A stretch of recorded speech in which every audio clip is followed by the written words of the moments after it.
So today we're going to be replacing the atmospheric air filter on a 2009 Honda Fit. The air filter is located right here on the driver's side of the engine compartment.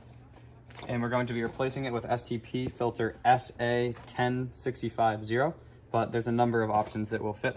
This is the budget option.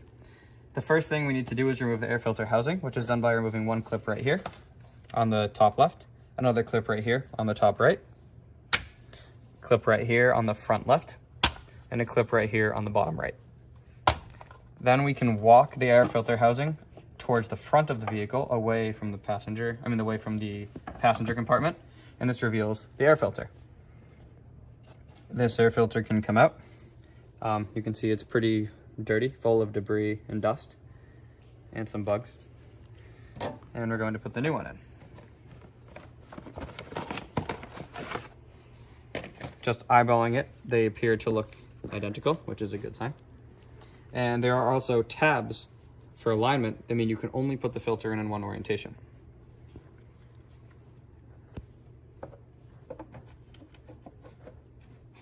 The new filter rests like this. That small tab faces forward. That's how you remove it. Then we take this housing, we place it right back on top and towards the driver's side, driver's side passenger compartment. And then we reverse those clips. 1, 2, 3, 4. And that is it. It is about a 25-second job.